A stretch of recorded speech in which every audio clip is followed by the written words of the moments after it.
ఇర్మియా గ్రంథము 33:3 చదవండి. ఇర్మియా గ్రంథము 33:3. దేవుడు ఏం మాట్లాడుతాడంటే ఇర్మియా భక్తునితో ఏమంటున్నాడు?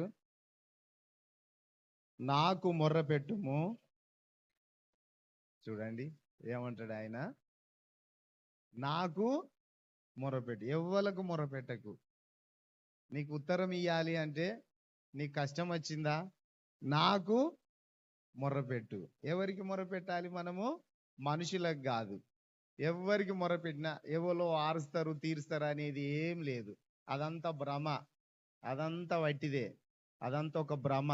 ప్రభు డైరెక్ట్ ఏమంటుండంటే నాకు మొర్రపెట్టు, నాకు మొర్రపెట్టుము, నేను నీకు ఉత్తరం ఇస్తా. నాకు నీకు సంబంధం ఉండాలి అంటున్నాడు దేవుడు. ఎవరెవరికి సంబంధము? నాకు నీకే. నాకు నువ్వు మొర్ర పెడితే నీకు నేను ఉత్తరం ఇస్తా. ఎంత మంచి దేవుడు! హల్లెలూయా. నాకు మొర్ర పెట్టుము, నేను నీకు ఉత్తరం ఇచ్చేదను. అందరం చెప్దామా? ఉత్తరం ఇచ్చే దేవుడు, జవాబిచ్చే దేవుడు. హల్లెలూయా. మన మొర్రకు జవాబు వస్తుందా రాదా? వస్తుంది, తప్పకుండా వస్తుంది. ప్రియమైన దేవుని బిడ్డలారా, తప్పకుండా వస్తుంది. మన మొర్రకు తప్పకుండా జవాబు వస్తుంది. నాకు మొర్ర పెట్టుము, నేను నీకు ఉత్తరం ఇస్తాను. చూడండి, నీవు గ్రహింపలేని గొప్ప సంగతులను దేవుడు అంటాడు. నువ్వు గ్రహించలేని గొప్ప సంగతులు. మనం గ్రహించలేని ఎన్నో సంగతులు ఉన్నాయి. అవన్నీ తెలుసుకోవాలంటే మనం మొర్ర పెట్టాలి. మనకు కొంచెం మాత్రమే తెలుసు, అది తెలిసి తెలియనట్టు. కానీ దేవుడు ఏమంటాడంటే నువ్వు గ్రహించలేనివి ఎన్నో ఉన్నాయి, ఎన్నో గ్రహించలేని ఉన్నాయి, ఎన్నో మర్మాలు ఉన్నాయి. నీ పట్ల నా తలంపులు ఎంతో విస్తారంగా ఉన్నాయి. అవన్నీ గ్రహించాలంటే నువ్వు నాకు మొరపెట్టాలంటున్నాడు దేవుడు. హల్లెలూయా. చూడండి, దేవునితో సంభాషణ చేయకుండా, దేవునితో మొరపెట్టకుండా మన మనసులో నుంచి ఏం తీసేయాలనంటే, ఎవరో నా కొరకు ప్రార్థన చేస్తే, ఎవరో సహాయం చేస్తే, ఇలాంటివన్నీ తీసేస్తే దేవుడు మనకు ప్రత్యక్షమై దేవుడే స్వయంగా నీకు తెలియని సంగతులు, గూఢమైన సంగతులు, లోతైన సంగతులు నేను నీకు తెలియజేస్తా అంటున్నాడు. ఎవరు మొర పెడితే? మనం వ్యక్తిగతంగా మనం మొర పెట్టాలి. ఎవరో మన కొరకు ప్రార్థన చేయడం కాదు, ఎవరో మన కొరకు అడగడం కాదు. అట్లయితే దేవునికి మనకు సంభాషణ జరగదు, చాలా దూరంగా ఉంటాం. దేవునికి ఎంత దగ్గర అయితే అంత గూఢమైన భావాలు మనకు తెలుస్తాయి. దేవుని మనసు తెలుస్తుంది. ప్రియమైన దేవుని బిడ్డలారా, హల్లెలూయా, హల్లెలూయా. చూడండి ప్రియమైన దేవుని బిడ్డలారా, మనము ఎంత క్లోజ్గా ఉంటే ఒకరి సంగతులు ఒకరికి తెలుస్తాయి కదా. అయితే దేవునికి కూడా ఎంత దగ్గర ఉంటే దేవుని సంగతులన్నీ మనకు తెలుస్తాయి. మన సంగతి అంతా దేవుడు మాట్లాడుతూ అంటాడు. కాబట్టి నాకు మొర్రపెట్టుము, నేను నీకు ఉత్తరం ఇచ్చేదను. నీవు గ్రహింపలేని గొప్ప సంగతులు, గ్రహించలేని గొప్ప సంగతులు. రెండోది గూఢమైన సంగతులు. గొప్ప సంగతులు, గూఢమైన సంగతులు. చూడండి, ఎన్నో గొప్ప సంగతులు మనం తెలుసుకోవాల్సి ఉన్నది. ఏదో మిడిమిడి జ్ఞానంతో ఇంతే అని మనం అనుకోవద్దు. గొప్ప సంగతులు మన కొరకు దేవుడు దాచిపెట్టాడు, మనం గొప్ప వారం కావాలని. స్తోత్రం చెల్లిద్దా. హల్లెలూయా, హల్లెలూయా. ఒకటి గుర్తుంచుకోండి, నా కొరకు దేవుడు గొప్ప మేళ్లను దాచిపెట్టాడని, గొప్ప సంగతులు ఆయన దగ్గర ఉన్నాయని.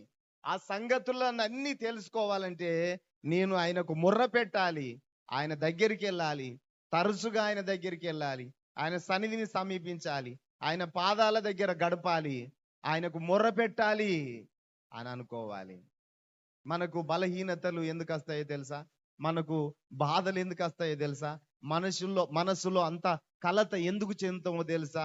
నెమ్మది లేని పరిస్థితులు ఎందుకు వస్తాయో తెలుసా?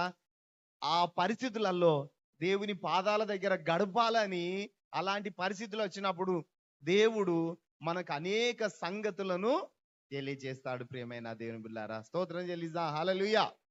కాబట్టి ఆయన అంటాడు, నాకు మొర్ర పెట్టుము, నేను నీకు ఉత్తరం ఇస్తా. నీవు గ్రహింపలేని, నువ్వు అస్సలు గ్రహించలేవు, ఊహించలేవు, గ్రహింపలేని గొప్ప సంగతులను నీకు తెలియజేస్తా అంటున్నాడు. హల్లెలూయా. నిజమే ప్రియమైన దేవుని బిడ్డలారా, దేవుడు చాలా గొప్ప కార్యాలు చేస్తాడు. హల్లెలూయా. మనం ఊహించని సంగతులు, గూఢమైన సంగతులు దేవుడు మన ద్వారా జరిగిస్తాడు. దేవుడు మంచి దేవుడు, మనకు మేలు చేసే దేవుడు. మనకు అలాంటి అవకాశం ఇయ్యడమే గొప్ప భాగ్యము. హల్లెలూయా, హల్లెలూయా. కాబట్టి నువ్వు గ్రహించలేని గొప్ప సంగతులు, గూఢమైన సంగతులు అంటే సీక్రెట్ నీకు తెలియజేస్తా, అనేకమైన రహస్యాలు నీకు తెలియజేస్తా అంటున్నాడు. గొప్ప భక్తులు అవన్నీ ఎట్లా చెప్తారు అనుకుంటున్నారు? దేవుని సన్నిధిలో గడపడం ద్వారా అనేక సంగతులు, మన విషయం కూడా దేవుడు ఏం చేయాలనుకుంటున్నాడు, ఎట్లా వాడుకోవాలనుకుంటున్నాడు, మనం ఎట్లా దీవించాలనుకుంటున్నాడు, మనకు ఏ మార్గాలు తెరుస్తాడని దేవుడు గూఢమైన సంగతులు మనకే తెలియజేస్తాడు, మనకే తెలియజేస్తాడు. ఇంకేమంటాడు? గూఢమైన సంగతులను నీకు తెలియజేస్తా.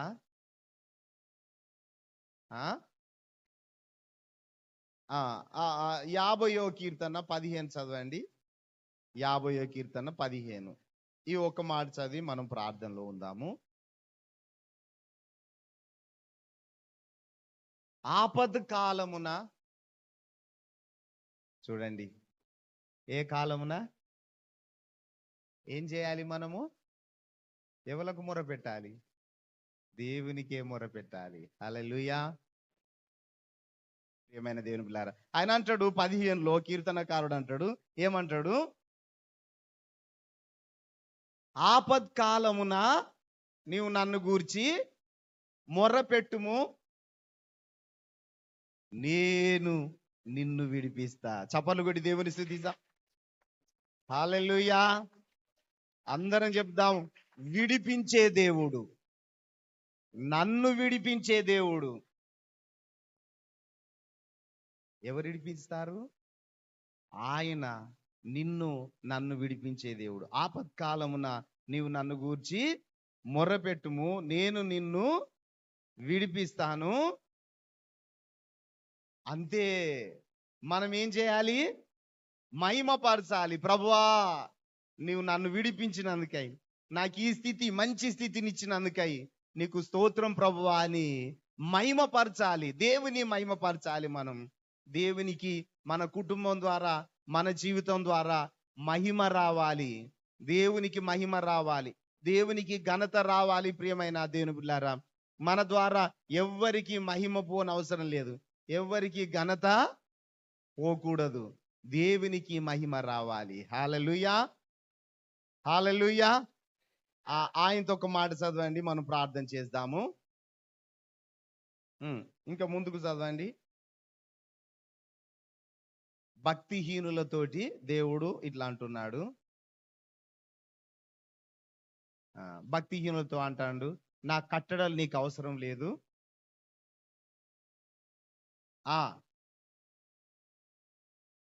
దిద్దుబాటు, కొంతమందికి దిద్దుబాటు అసహ్యం అనిపిస్తుంది. ప్రియమైన దేవుని బిడ్డలారా, కాబట్టి దిద్దుబాటు కావాలి. మనకు కూడా ఏదైనా ప్రాబ్లం ఉంటే, ఏదైనా సమస్య ఉంటే, ఏదైనా వంకర త్రోవలో ఉంటే మనం ఏం చేయాలి? దిద్దుబాటు చేసుకోవాలి. ప్రభు అంటున్నాడు, నాకు మొర్రపెట్టుము, నేను నీకు ఉత్తరం ఇస్తా. నీవు గ్రహించలేని సంగతులను, గూఢమైన సంగతులను నేను నీకు తెలియజేస్తా. ఆపత్కాలమున నీవు నన్ను గూర్చి మొరపెట్టుము, నేను నీకు ఉత్తరం ఇస్తా, సహాయం చేస్తా అంటున్నాడు. మనం ప్రార్థన చేయాలి. ఉత్తరం ఇచ్చే దేవుడు మనకున్నాడు, జవాబిచ్చే దేవుడు మనకు ఉన్నాడు, జవాబిచ్చే దేవుడు మనకున్నాడు. రండి.